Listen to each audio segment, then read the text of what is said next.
Good evening all of you. मैं नीलेश दुबे, मेरे YouTube channel Nilesh education with motivation में आप लोग का हार्दिक स्वागत अभिनंदन वंदन करता हूं। तो कैसे हैं आप सभी लोग? उम्मीद करता हूं आप सभी लोग अच्छे होंगे और कमेंट बॉक्स में बताएंगे आप सभी लोग कैसे हैं। तो पिछली क्लास हमारी जो हमने उत्तर मुगल शासक को कंटिन्यू किया था, वो कुछ व्यवधान की वजह से टेक्निकल प्रॉब्लम आ गई थी, उसकी वजह से पिछली क्लास जो है हमारी कट गई थी। तो बीच में वीडियो हमारा वहाँ पर रुक गया था, तो उसी को आज हम लोग क्लास को आगे कंटिन्यू करेंगे। लेकिन उस क्लास को करने से पहले, आज हम क्लास को चालू करने से पहले आपसे 2 मिनट हम कुछ बात करना चाहते हैं।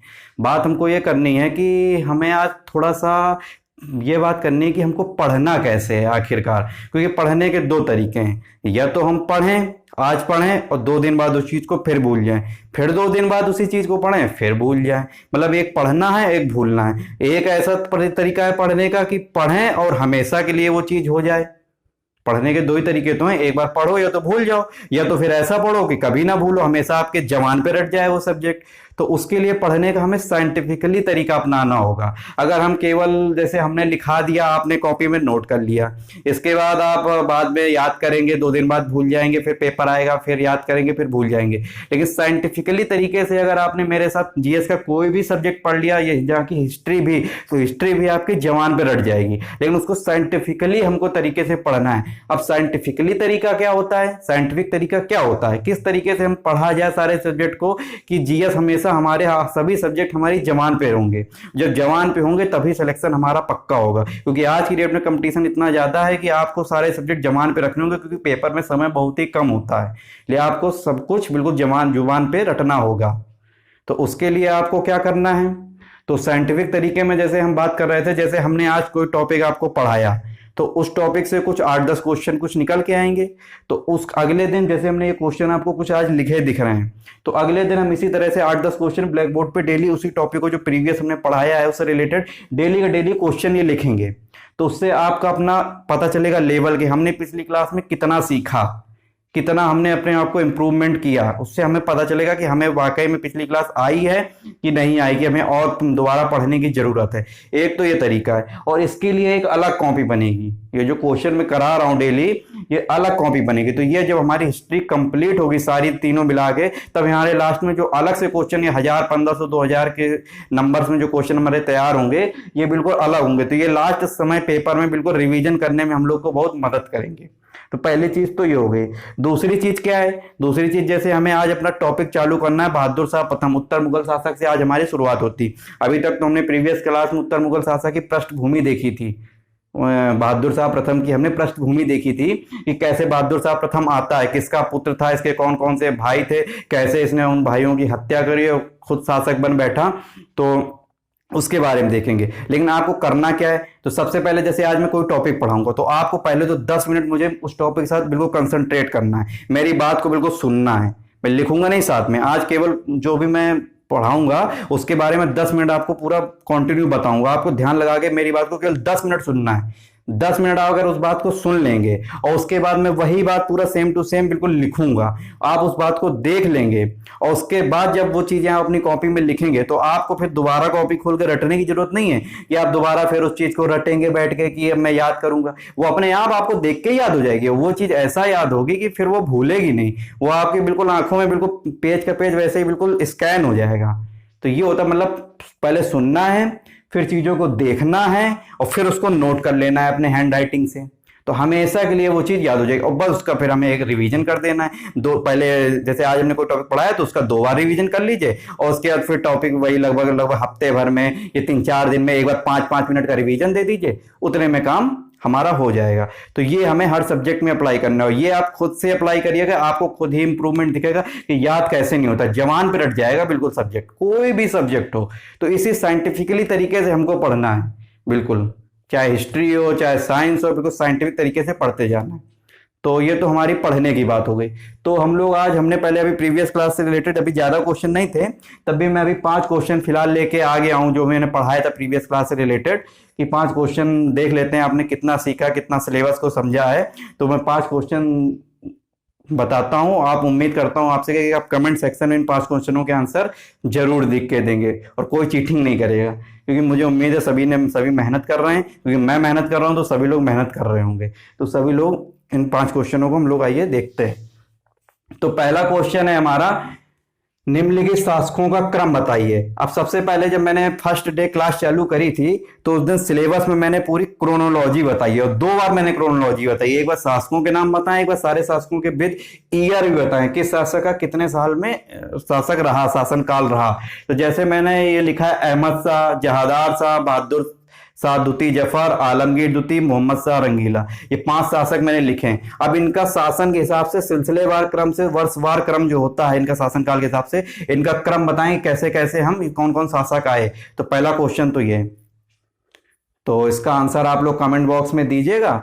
और वैसे तो मुझे ये क्लास का आंसर इसके नहीं बताने चाहिए क्योंकि मैं पढ़ा चुका हूँ ऑलरेडी, आपको पता ही होगा, लेकिन फिर भी जिन्होंने की आज पहली क्लास है वो उनके लिए मैं आंसर ये बता देता हूँ। लेकिन फिलहाल आप अगर ये क्लास देखना है तो इसके पहले आप प्रीवियस क्लास जरूर देखिएगा, क्योंकि मेरी क्लास का यही कॉन्सेप्ट है कि आप प्रीवियस क्लास देखेंगे तभी आप अगली क्लास को कनेक्ट कर पाएंगे, क्योंकि मैं पिछली चीजों से ही कनेक्ट करके आज बढ़ता हूँ आगे।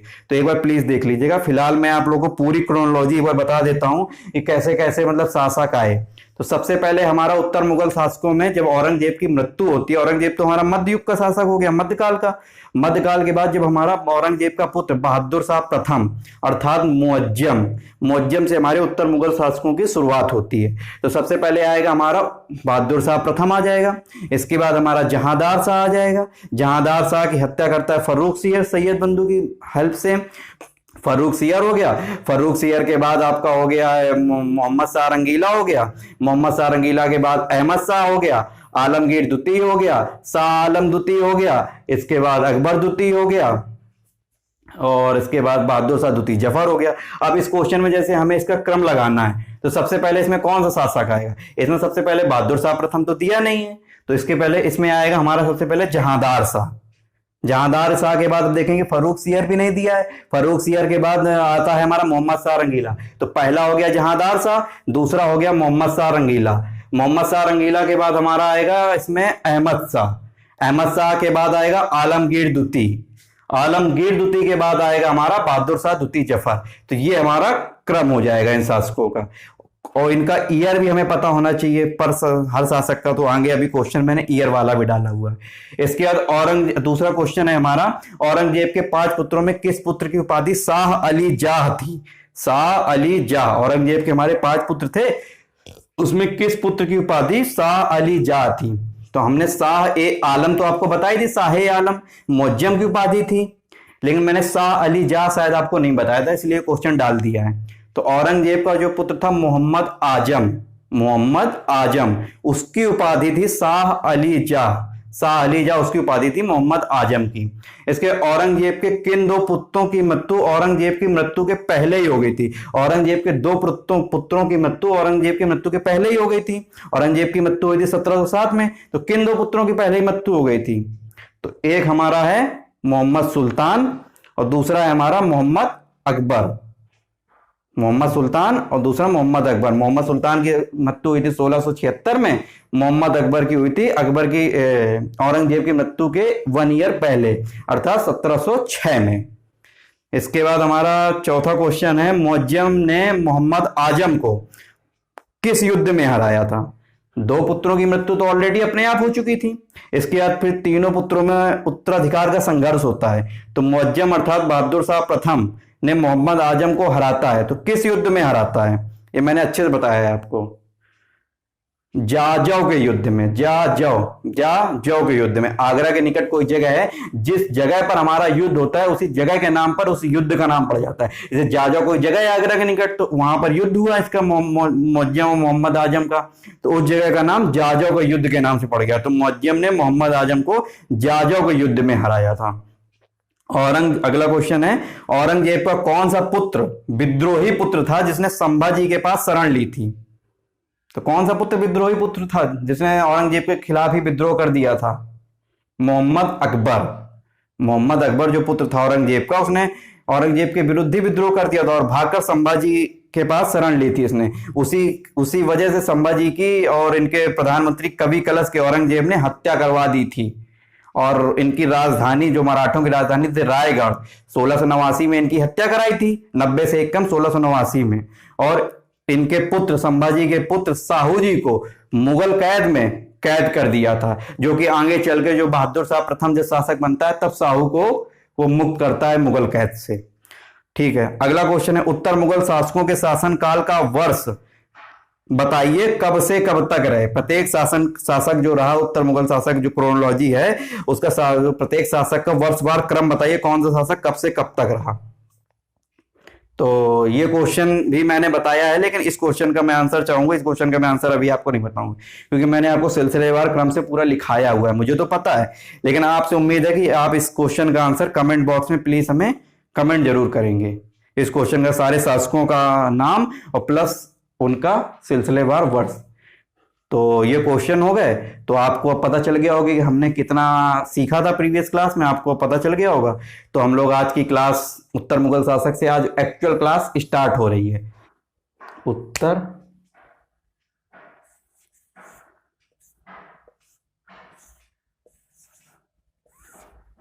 मुगल शासक, उत्तर मुगल शासक।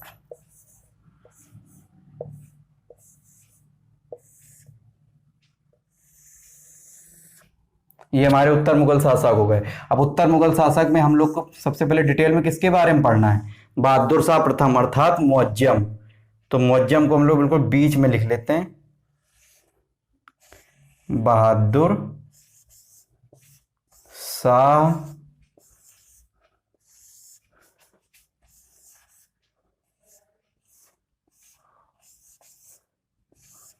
प्रथम।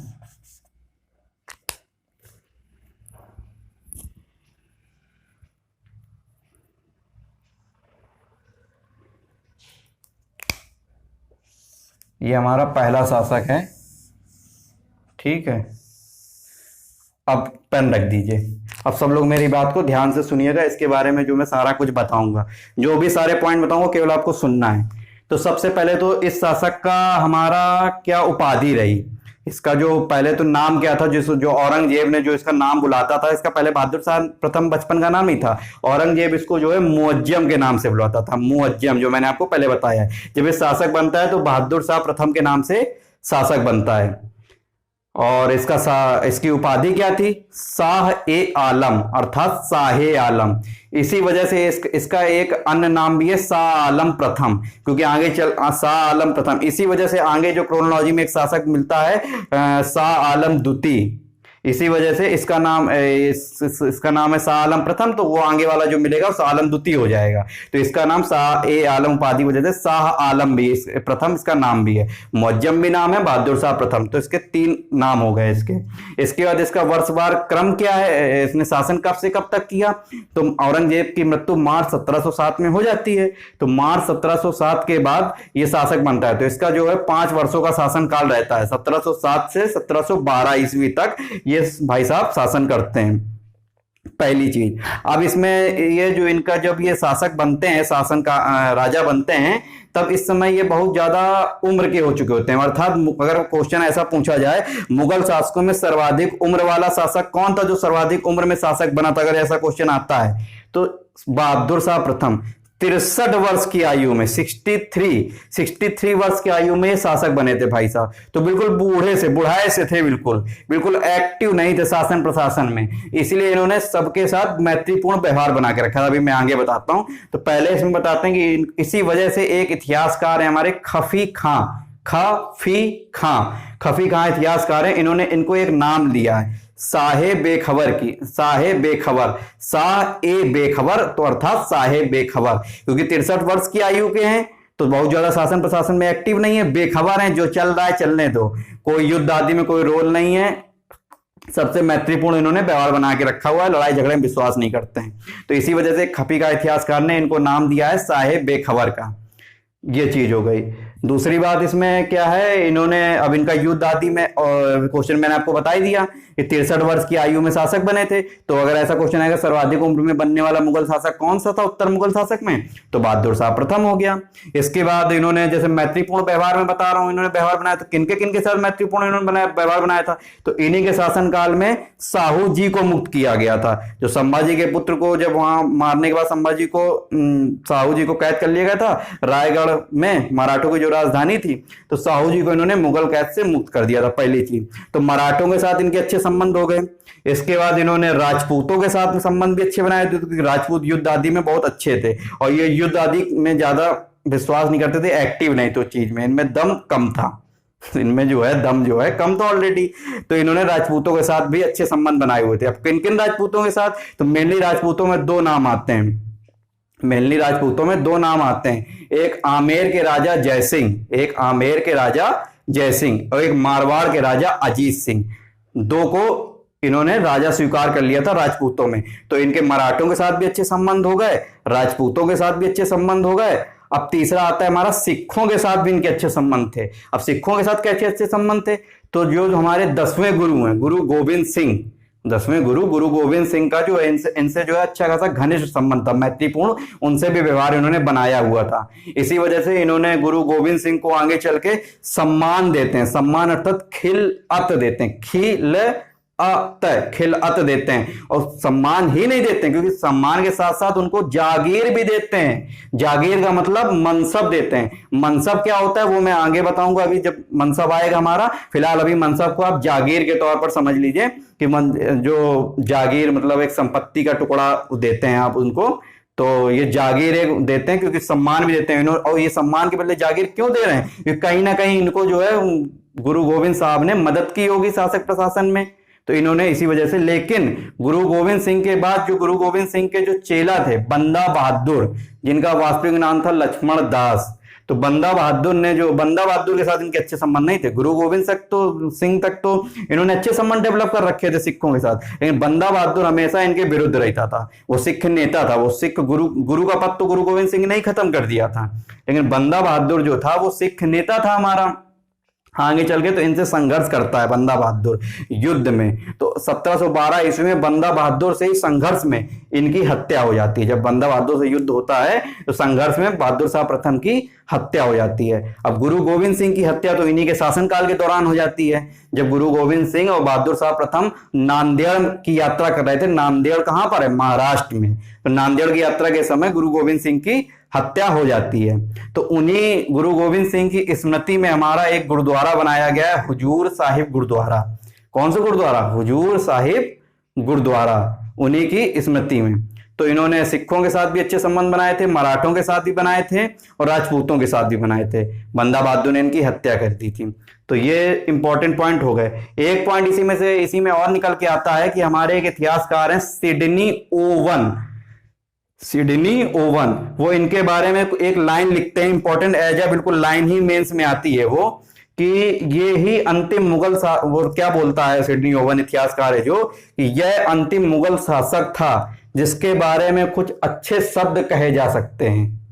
अंतिम मुगल शासक था जिसके बारे में कुछ अच्छे शब्द कहे जा सकते हैं, क्योंकि इसके बाद के जितने मुगल शासक आए वो किसी न किसी के सहयोग से तो बने, या तो उनके शासनकाल में धीरे धीरे डाउनफॉल जा रहा है, मुगल जो डाउनफॉल की तरफ जा रहा है। जैसे मोहम्मद शाह रंगीला के समय नादिर शाह का पहले तो अटैक होता है, तो 70 करोड़ की संपत्ति, तख्ते, ताउस, मयूर, सिंहासन, ये सब लूट के ले जाता है। तो मुगलों की तो स्थिति वैसे ही डगमगा गई थी। उसके बाद मुगल उस समय कुछ स्वतंत्र राज्य मुगलों से बनने चालू हो गए थे, जैसे हैदराबाद है, मराठा है, मैसूर है, कर्नाटक है, केरल है, बंगाल है, अवध है। तो इन्होंने अपनी स्वतंत्र सत्ता भी स्थापित करना चालू कर दी थी, मतलब मुगलों से बिल्कुल स्वतंत्र व्यवहार करने लगे थे। तो मुगल धीरे धीरे खत्म होता जा रहा था, सिमटता जा रहा था एक सीमित क्षेत्र में। तो बहादुर शाह प्रथम के बारे में इतनी ही बातें। अब इन बातों को बिल्कुल मैं एज इट इज बिल्कुल लिखूंगा, लेकिन उसके पहले हम एक और शासक के बारे में देख लेते हैं। तो हमारे बहादुर शाह, जैसे औरंगजेब के 5 पुत्र थे, वैसे बहादुर शाह के प्रथम के भी हमारे 4 पुत्र थे। बहादुर शाह प्रथम के हमारे 4 पुत्र निकल के आएंगे। कौन कौन 4 पुत्र, तो एक निकल के आएगा जहांदार शाह, जो कि अगला शासक बनेगा। चार पुत्र थे, तो जहांदार शाह अगला शासक बनेगा जो अपने 3 अन्य भाइयों की हत्या कर देता है और शासक बन जाता है। तो कौन कौन से इसके 4 पुत्र हुए? एक जहांदार शाह हो गया, एक अजीम उस्सान हो गया, अजीम उस्सान, एक रफी उस्सान, एक जहान शाह, एक जहान शाह। ये 4 पुत्र हो गए। अब आपका जहांदार शाह जो है वो अन्य 3 भाइयों की हत्या करके खुद शासक बनता है, जिसका शासनकाल लगभग 10 महीने का रहता है। 712 ईस्वी से 713 ईस्वी के बीच में शासन करता है, लगभग 10 महीने का शासनकाल रहता है। तो ये चीज हो गई जहांदार शाह के बारे में। और दूसरा इसमें पॉइंट क्या निकल के आता है, जहांदार शाह जो तीनों भाइयों की हत्या तो हमारी करता ही करता है। और दूसरी बात यह है कि जो हमारा ये अजीम उस्सान है, अजीम उस्सान का पुत्र कौन होता है? फर्रुख सियर। अजीम उस्सान का पुत्र होता है फर्रुख सियर, जो कि अगला शासक बनता है, तीसरा शासक फर्रुख सियर, जो सैयद बंधुओं के सहयोग से ये जहांदार शाह की हत्या कर देता है। तो अजीम उस्सान का पुत्र हो गया फर्रुख सियर। और रफी उस्सान का पुत्र कौन सा होता है? तो आपका ये 2 शासक निकल के आएंगे रफी उस्सान के, रफी उद्दरजात और रफी उद्दौला। ये दोनों शासक जो हैं लगभग 3-3 महीने के शासन काल के शासन पीरियड में ये दोनों शासक बनते हैं। ये दोनों शासक जो है 3-3 महीने के, ज्यादा ज्यादा 3 दिन, लगभग फर्रुख सियर के बाद 3-3 महीने का शासन काल। तो अगर ऐसा क्वेश्चन आता है कि मुगल शासकों में सबसे कम शासन करने वाला शासक कौन सा है, जैसे सबसे उम्र वाला शासक पूछा था तो बहादुर शाह प्रथम हो गया। अगर पूछेगा सबसे कम शासन काल, सबसे कम मतलब शासन पीरियड में तक शासन करने वाला शासक कौन सा है, तो पहला नाम आएगा रफी उद्दरजात का। इसने लगभग 3 महीने तक शासन किया था। वही लगभग मान लीजिए 24 फरवरी से लेकर 4 जून 1719 तक इसने लगभग 3 महीने तक शासन किया था। इसके बाद दूसरा शासक कौन था सबसे कम समय तक शासन करने वाला? रफी उद्दौला। तो 3-3 महीने का इनका शासनकाल रहता है। तो जहां तक मेनली इनका नाम इतिहास में नहीं आता है, तो फिलहाल आप जान लीजिए। इसके बाद मेन शासक आपका बनता है मोहम्मद शाह रंगीला, जो कि सैयद बंधुओं की हत्या करवा देगा आगे चल के। तो 1719 से लेके 1748 तक मोहम्मद शाह रंगीला शासन करेगा। तो मोहम्मद शाह रंगीला के बारे में भी हम बाद में देखेंगे। आज जहांदार शाह के बारे में देख रहे थे, तो जहांदार शाह का तो ये हो गया। अब जहांदार शाह क्या थे, इनका जो इंटरेस्ट था उस संगीतकारों में ज्यादा था, नृत्यकारों में ज्यादा था, महिलाओं में ज्यादा था, इन सब में इनका जो है इंटरेस्ट ज्यादा था। तो जो एक खफी खां इतिहासकार हैं, जो कि मैंने पहले नाम अभी लिया था, उन्होंने भी इनके बारे में एक लाइन लिखी है जहांदार शाह के बारे में कि इसका शासनकाल चारणों, नृत्यों, संगीतकारों, महिलाओं के लिए स्वर्ण युग था। इसी वजह से इनका नाम, एक अन्य नाम भी है जहांदार शाह का, अन्य नाम क्या है? लंपट मूर्ख भी इनको बोलते हैं, मतलब लापरवाह किस्म का। डांस वांस में इनका ज्यादा इंटरेस्ट रहता था, महिलाओं में ज्यादा, तो लापरवाह किस्म के थे। तो इन्हीं का एक अन्य नाम भी है जहांदार शाह का, लंपट मूर्ख भी इनको बोलते हैं। इसके बाद अगर किसके सहयोग से शासक बने थे जहांदार शाह? जहांदार शाह शासक बने थे जुल्फिकार खां के सहयोग, जुल्फिकार खां के सहयोग से जहांदार शाह जो हमारा शासक बना था। तो अगर क्वेश्चन ऐसा आएगा कि किसी पहला मुगल शासक ऐसा कौन सा था जो किसी के सहयोग से बना था, तो उसका आंसर होगा जहांदार शाह। जहांदार शाह जो ऐसा मुगल शासक था जो जुल्फिकार के सहयोग से बना था, और जुल्फिकार को ही फिर इसने वजीर बना दिया था। जब जुल्फिकार के, इसीलिए एक क्वेश्चन और भी आता है, जब सहयोग से बनेगा तो कठपुतली शासक होगा, भाई खुद में तो योग्यता है नहीं तो हम बन जाते हैं, तो कठपुतली शासक हुआ। तो पूछ लेगा प्रथम कठपुतली शासक मुगल शासक कौन सा था, या प्रथम अयोग्य शासक कौन सा था, तो उसका नाम आएगा जहांदार शाह, क्योंकि वो जुल्फिकार खां के सहयोग से शासक बनता है। इसलिए शासन प्रशासन में जुल्फिकार खां का काफी अच्छा हस्तक्षेप रहता है, इनकी नहीं चलती है, क्योंकि शासन प्रशासन में तो मेन वही है जुल्फिकार खां, उसी के सहयोग से बना हुआ है। इसके बाद अगला मुद्दा निकल के आएगा हमारा, एक जहांदार शाह की प्रेयसी होती है, प्रेमिका, जिसका नाम है लाल कुंवर बीबी। महिला का नाम है, लगता वो पुरुष का नाम है लेकिन एक्चुअली वो महिला का नाम है। तो इसमें इनको नृत्यों में, महिलाओं में इंटरेस्ट भी सबसे ज्यादा था। तो इसी वजह से लाल कुंवर बीबी का भी शासन प्रशासन में बहुत ज्यादा हस्तक्षेप था। कुल मिला के मतलब जहांदार शाह की तो शासन प्रशासन में चलती नहीं थी, इनकी प्रेयसी की चलती थी लाल कुंवर बीबी की, और जुल्फिकार खां की सहयोग चलती थी। तो और इनके समय जो है मुगल स्थिति जो है धीरे धीरे बहुत खराब होती चली जा रही थी। ये भू राजस्व जो व्यवस्था है, ये अच्छे से इनके शासन काल में जो अधिकारी थे, जो अमीर वर्ग थे, अमीर वर्ग क्या होता है, मुगल मुगल बोलते हैं। अमीर वर्ग का मतलब होता है जो हमारे मुगल काल में जो प्रशासनिक अधिकारी होते हैं, जो शासन प्रशासन में प्रशासनिक अधिकारी होते हैं, उनको अमीर बोला जाता था। अब एक एक तो प्रशासनिक अधिकारी नहीं है, कई सारे प्रशासनिक अधिकारी हैं, तो उसमें अमीर वर्गों में तो उसको अमीर वर्ग बोल देते थे पूरा। तो अमीर वर्ग जो प्रशासनिक अधिकारी होते थे, वो अच्छे से भू राजस्व वसूलने का काम नहीं कर रहे थे, भ्रष्टाचार हो रहा था, क्योंकि इनमें तो दम था ही नहीं, ये तो मस्त संगीतकार और नृत्य में ही बिजी थे। तो इस वजह से इनको जुल्फिकार खां इनके पास जाता है और बोलता है कि शासक, आप में जो है दम कम है। तो ये बोलते हैं, भैया अगर दम होता तो हम अपने दम पे ही शासक ना बन जाते, तो आपसे क्यों कहते, आपकी हेल्प हमें लेनी पड़ती। तो जुल्फिकार खां बोलता है, तब तो फिर आपको अपनी नीति में परिवर्तन करना पड़ेगा। तो ये बोलते हैं कि भैया क्या परिवर्तन करना पड़ेगा। तो जुल्फिकार शासक बोलते हैं कि आप ऐसा करिए, भू राजस्व की व्यवस्था आप अपने कंधों पर मत लीजिए, अब उसको नीलाम करने की व्यवस्था करिए, मतलब बोली लगाइए। कौन, सब लोग बोली लगाएंगे, जो जितना अधिक बोली में भू राजस्व वसूल करके देगा, आप उसको भू राजस्व वसूलने का अधिकार किसी टुकड़े का, जमीन के टुकड़े का दे दीजिए। मतलब भू राजस्व को ठेके पर देने की व्यवस्था इन्होंने चालू करने की बात कही। बोले कोई दिक्कत नहीं है, वो तो और अच्छा है हमारे लिए, ठेके पर दे देते हैं। तो इन्हीं के जहांदार शाह के शासन काल में ही भू राजस्व की नीलामी व्यवस्था चालू होती है, ठेके पर देने की प्रथा। जैसे 10 लोग हैं, किसी ने बोली लगाई कि हम जमीन के टुकड़े का 10 लाख वसूल के देंगे, किसी ने लगाई हम 12 लाख वसूल के देंगे, किसी ने लगाई 15 लाख वसूल के देंगे। तो ठीक है, 15 लाख सबसे ज्यादा है, ठीक है तुम ले लो, 15 लाख वसूल के हमको दे देना। तो इसी को भू राजस्व की नीलामी की व्यवस्था बोलते हैं। और इसी का एक अन्य नाम भी इजारा व्यवस्था। तो एक क्वेश्चन आता है, किस मुगल शासक के काल में इजारा व्यवस्था या भू राजस्व को नीलामी पर देने की व्यवस्था चालू हुई थी। तो जहांदार शाह के शासनकाल में भू राजस्व को नीलामी या ठेके पर देने की व्यवस्था चालू हुई थी।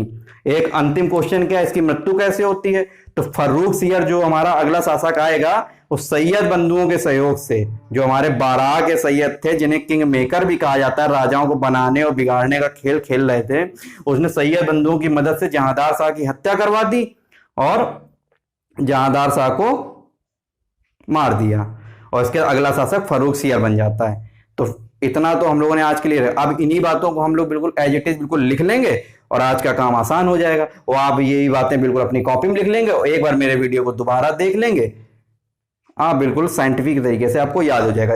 एक्चुअल पढ़ने का तरीका मेरा यही रहेगा, एज इट इज पूरा लेक्चर 10 मिनट सुन लो, इसके बाद सारा देख लो, पढ़ लो, लिख लो, इसके बाद बस दोबारा कॉपी खोलने की जरूरत नहीं, केवल रिवीजन कर लो 5 मिनट का। तो जहांदार शाह से हम लोग चालू करते हैं लिखना। तो अब आप लोग पेन अपना उठा लीजिए और लिखना मेरे साथ चालू करिए, फिर बाद में भी लिख सकते हैं देख के।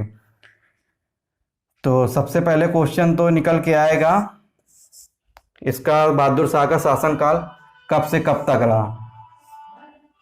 1707 से 1712 ईस्वी तक इसका शासनकाल रहा। अब इसको एक अन्य नाम से क्या बोलते हैं, शाह ए बेखबर, खफी खां ने बोला था, तो इसका एक अन्य नाम भी है शाह बेखबर, लिख देते हैं डायरेक्ट। शाह ए बेखबर है ना, तो शाह बेखबर हो गया। तो इसका एक अन्य नाम भी है शाह बेखबर। क्यों बोलते हैं शाह बेखबर, इस सर्वाधिक उम्र में शासक बना था ये, तो शाह बेखबर भी इसका नाम है। अब शाह बेखबर किस इतिहासकार ने बोला था इसको, खफी खां ने। खफी खां इतिहासकार हैं, उन्होंने इसको शाह बेखबर बोला था। अगला पॉइंट क्या है, अगला पॉइंट है कि इन्होंने जो किसके किसके साथ अपने मैत्रीपूर्ण संबंध बनाए हुए थे, व्यवहार बनाया हुआ था, तो मराठों के साथ, मराठों के साथ, राजपूतों के साथ, राजपूतों के साथ, मराठों, राजपूतों और सिखों के साथ, सिखों के साथ मैत्रीपूर्ण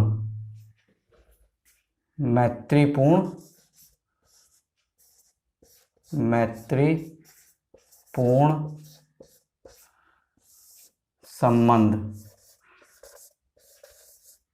बिल्कुल ऐसे शॉर्ट नोट्स बना लीजिएगा, मेरे लेक्चर को आप सुन लेंगे, शॉर्ट नोट्स देख लेंगे तो याद हो जाएगा। मराठों के साथ, राजपूतों के साथ, सिखों के साथ इन्होंने मैत्रीपूर्ण संबंध बनाया हुआ था। अब आपका आएगा किस किस मराठों के साथ इन्होंने, मराठों के साथ क्या क्या अच्छा किया था। तो मराठों के साथ इन्होंने क्या क्या अच्छा किया था, तो मराठों के साथ इन्होंने क्या किया था, साहू को मुगल कैद से मुक्त किया था। साहू जो संभाजी का पुत्र था, जिसको मुगल कैद में रायगढ़ में कैद कर लिया गया था, साहू को कैद से मुक्त किया था मराठों में। ठीक है। राजपूतों के साथ इन्होंने क्या किया था, तो राजपूतों में इन्होंने क्या किया था, आमेर के राजपूत राजा, आमेर के राजपूत राजा जय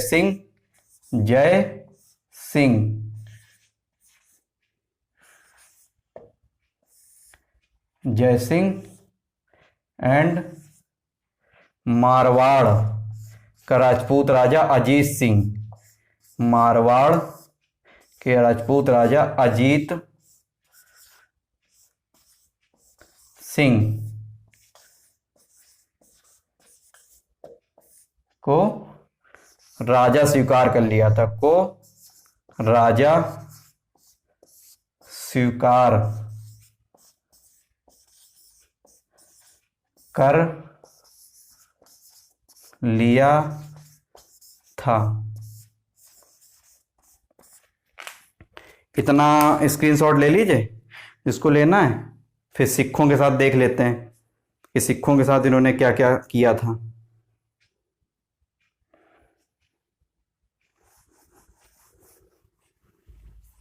सिखों के साथ, तो सिखों के जो 10वें गुरु हैं, गुरु गोविंद सिंह के साथ इनके अच्छे मैत्रीपूर्ण संबंध, क्योंकि मेन तो उस समय वही थे ना,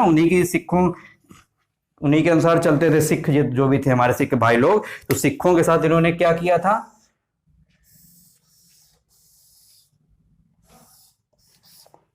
तो गुरु गोविंद 10वें गुरु, 10th सिख गुरु, 10th सिख गुरु गोविंद सिंह, 10th गुरु गोविंद सिंह को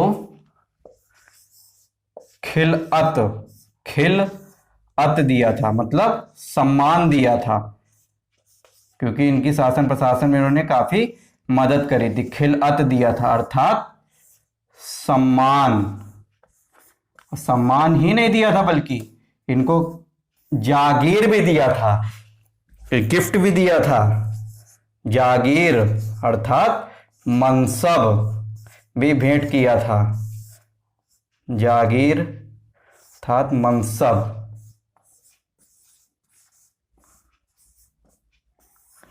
भी दिया था।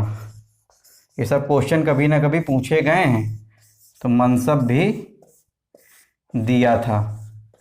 तो सिखों के साथ इन्होंने ये किया था, तो ये स्क्रीनशॉट ले लीजिए, फिर इसको हम लोग मिटाते हैं। मराठों के साथ देख लिया, राजपूतों के साथ देख लिया, सिखों के साथ देख लिया। साहिब बेखबर इनका अन्य नाम था। इनकी उपाधि भी लिख लेते हैं, एक उपाधि भी थी।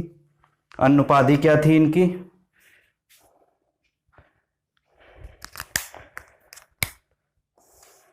शाहे आलम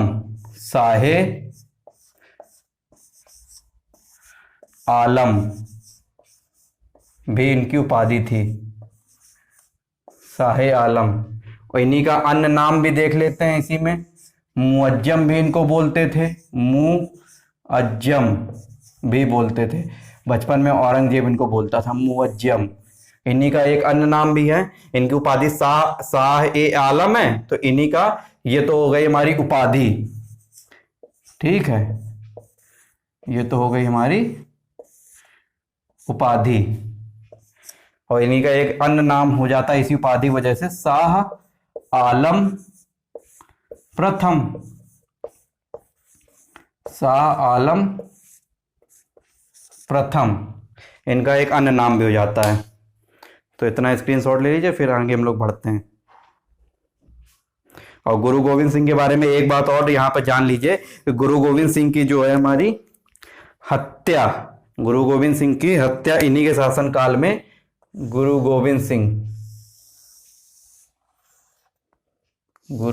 सिंह की जो हत्या है,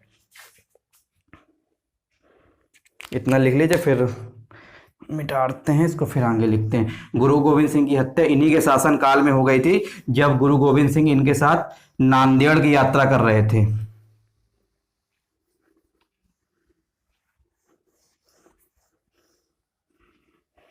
समझे, गुरु गोविंद सिंह जब इनके साथ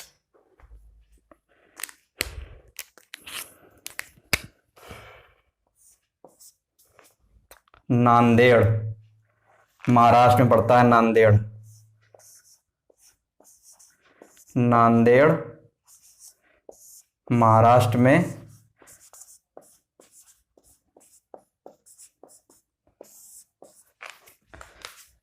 यात्रा के दौरान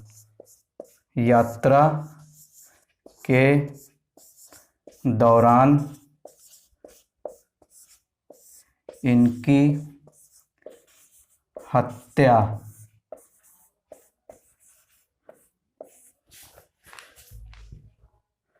हो गई थी। जब इनकी हत्या हो गई तो सिखों का अगला नेतृत्व किसने किया? क्योंकि गुरु गोविंद सिंह ने जो है, सिखों का अगला नेतृत्व किसने किया? क्योंकि गुरु गोविंद सिंह ने गुरु पद ही समाप्त कर दिया था। स्क्रीनशॉट ले लीजिए, फिर हम लोग ये रफ कर देते हैं। तो इसके बाद सिखों का जो चेला निकल के आता है, बंदा बहादुर, बंदा मतलब चेला, बंदा बहादुर नाम से चेला निकल के आता है। सिखों का नेतृत्व नेता के रूप में वही करता है। अब उसके साथ इनके अच्छे संबंध बहादुर शाह प्रथम के नहीं बने, हमेशा संघर्ष की स्थिति बनी रही। तो उसी से संघर्ष के दौरान इनकी हत्या हो गई थी, बहादुर शाह प्रथम की। तो लास्ट पॉइंट देख लेंगे बहादुर शाह प्रथम के बारे में, इसके बाद बहादुर शाह टॉपिक हमारा कंप्लीट हो जाएगा कि बहादुर शाह प्रथम की हत्या कैसे हुई थी। तो गुरु गोविंद सिंह के चेले गुरु गोविंद सिंह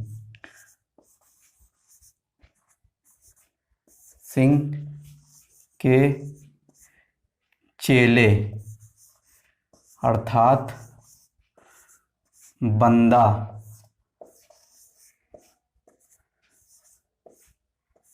गुरु गोविंद सिंह के चेले अर्थात बंदा का क्या नाम था? चेले बंदा बहादुर नाम था उसका, एक बंदा बहादुर। और वास्तविक नाम अगर पूछेगा बंदा बहादुर का क्या था? बंदा बहादुर वास्तविक नाम एक बार इसका पेपर में आया है। बंदा बहादुर का वास्तविक नाम क्या था? लक्ष्मण दास, लक्ष्मण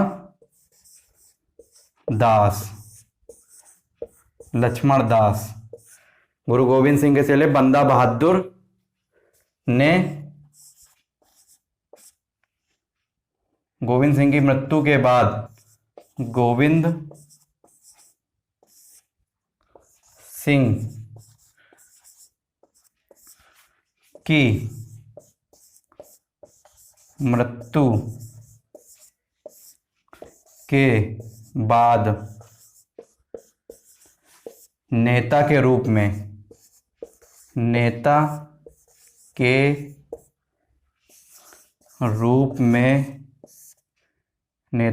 में सिखों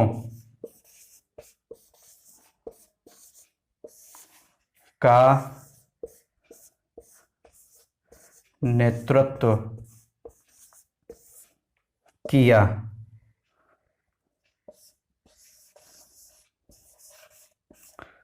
सिखों का नेतृत्व किया। और अगला पॉइंट इसी में लिख लेते हैं, बंदा बहादुर से संघर्ष के दौरान बंदा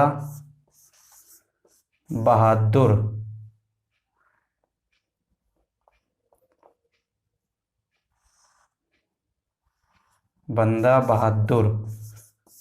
से संघर्ष के दौरान ही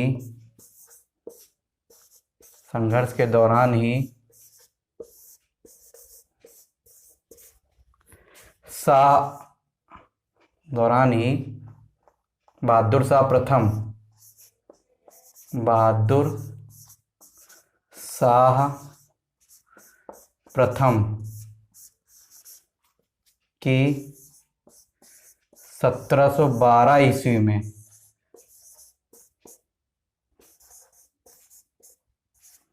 हत्या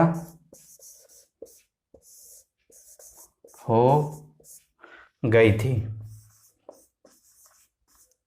तो ये हमारा बहादुर शाह प्रथम के बारे में कंप्लीट होता है, बहादुर शाह का काम फिनिश। इसके बाद अगला शासक बनता है जहांदार शाह। तो जैसे हमने बहादुर शाह को पढ़ने के पहले उसकी पृष्ठभूमि को समझा था, हम लोग उनको डिटेल में पढ़ेंगे कि एक बार हिस्ट्री पढ़ लें, इसका हिस्ट्री का हमेशा के लिए काम खत्म हो जाए। वीडियो भी काफ़ी लंबी हो रही है, तो इसके बाद हम लोग थोड़ा सा पृष्ठभूमि समझ के जहांदार शाह की अगले क्लास में जहांदार शाह को कंटिन्यू करेंगे। पृष्ठभूमि इसकी थोड़ी समझ लेते हैं कि जहांदार शाह आखिर निकल के कैसे आता है।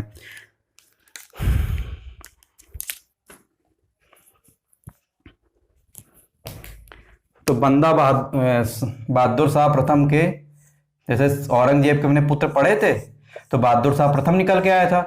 तो औरंगजेब के 5 पुत्र थे, तो बहादुर शाह प्रथम के जो हमारे कितने पुत्र थे, 4 पुत्र निकल के आते हैं। इसके थे 4 पुत्र,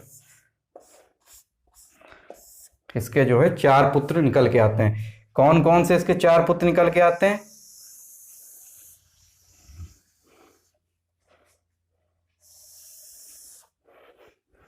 इसके 4 पुत्रों में निकल के आता है सबसे पहले जहांदार शाह, जो कि अगला शासक बनता है अन्य 3 भाइयों की हत्या करके। दूसरा पुत्र कौन निकल के आता है? अजीम उस्सान,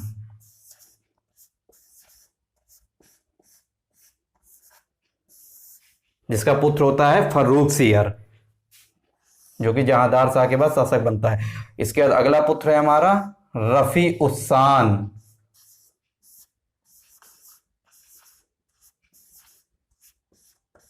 जहान शाह, जिसका पुत्र हो जाएगा मोहम्मद शाह रंगीला, जिसके शासनकाल में मुगल डगमगा गए थे, मुगल स्थिति बिल्कुल डगमगा गई थी। तो अजीम उस्सान का पुत्र कौन होता है?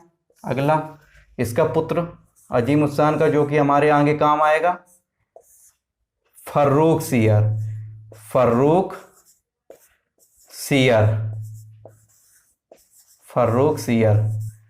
इसका पुत्र निकल के आएगा। ठीक है। रफी उस्सान के 2 पुत्र कौन से निकल के आते हैं? रफी उस्सान के 2 पुत्र निकल के आएंगे, रफी उद्दरजात, जो कि बहुत कम समय में शासक रहे, 3-3 महीने में। रफी उद्दरजात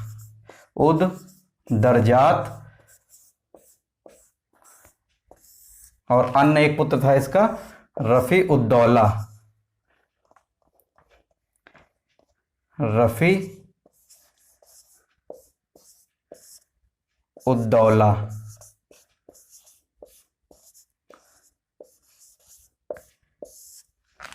इसके बाद जहान शाह का एक अन्य पुत्र कौन सा था? मोहम्मद शाह रंगीला। इसका शासनकाल 1719 से 1748 तक, क्योंकि ये जो है इसके शासनकाल में चिनकिलिच खां की मदद से हत्या करवा देता है सैयद बंधुओं की, मोहम्मद शाह रंगीला। तो इसमें जहांदार शाह क्या करेगा? जहांदार शाह अहम भूमिका निभाएगा। जहांदार शाह जो है अपने 3 अन्य भाइयों की, किसकी किसकी? अजीम उस्सान की, रफी उस्सान की, जहान शाह की, इन तीनों की हत्या कर देगा और हत्या करके खुद अगला शासक बन जाता है। किसकी मदद से? जुल्फिकार खां की मदद से, क्योंकि ये तो कठपुतली शासक, इनमें योग्यता नहीं है, लेकिन जुल्फिकार खां की मदद से अगला शासक बन जाता है, इसलिए इनकी शासन प्रशासन में नहीं चलती थी। तो अगला शासक ये बनता है। तो इसके बारे में पॉइंट यहां पे लिख लेंगे। अन्य 3 भाइयों की हत्या करके, अन्य 3 भाइयों की हत्या करके अगला शासक, अगला मुगल शासक बनता है, अगला मुगल शासक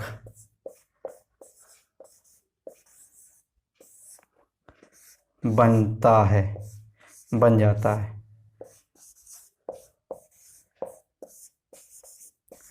तो यहां से जहांदार शाह की कहानी शुरू होती है। 1712 से 1713, 10 महीने काल का शासन काल है। तो इसको हम लोग, अब क्लास लंबी हो रही है तो अगली क्लास में इसको हम लोग कंटिन्यू करेंगे। फिलहाल हम लोग इसको ये जान लेते हैं, यहाँ पर हमने पूरा चार्ट बनाया हुआ है, इसको एज इट इज बिल्कुल चार्ट हम लोग बना लीजिएगा कि जब ये अन्य 3 भाइयों की हत्या कर देता है तो इसी वजह से फर्रुख सियर जो अगला शासक बनेगा जहांदार शाह के बाद, तो फर्रुख सियर जो है इसकी हत्या करेगा जहांदार शाह की, किसकी मदद से? सैयद बंधुओं की मदद से। सैयद बंधुओं की मदद से फर्रुख सियर जो है इसकी हत्या करेगा और अपने पिता की मौत का बदला लेगा। पिक्चर चल रही है, जैसे पिक्चर में अपने पिता की मौत का बदला हीरो लेता है, वैसे ही ये जो है अपने पिता की मौत का बदला जहांदार शाह से लेगा। सैयद बंधु की मदद से फर्रुख सियर अगला शासक बनता है। इसलिए सैयद बंधु का शासन प्रशासन में बहुत ज्यादा हस्तक्षेप हो जाता है, क्योंकि उसकी मदद से फर्रुख सियर बनता है। अब सैयद बंधु क्या है? तो सैयद बंधु जब हम लोग आगे पढ़ाएंगे तो उसके बारे में डिटेल में स्टडी करेंगे। फिलहाल आप यही जान लीजिए, उनको किंग मेकर भी बोल देते हैं, नृप निर्माता, बाराह के सैयद थे, बाराह के सैयद थे, हिंदुस्तानी दल के नेता थे, आगे हम लोग देखेंगे। तो फिलहाल अगली क्लास में हम लोग जहांदार शाह से कंटिन्यू करेंगे। तो इसका स्क्रीनशॉट ले लीजिए, जिसको लेना है।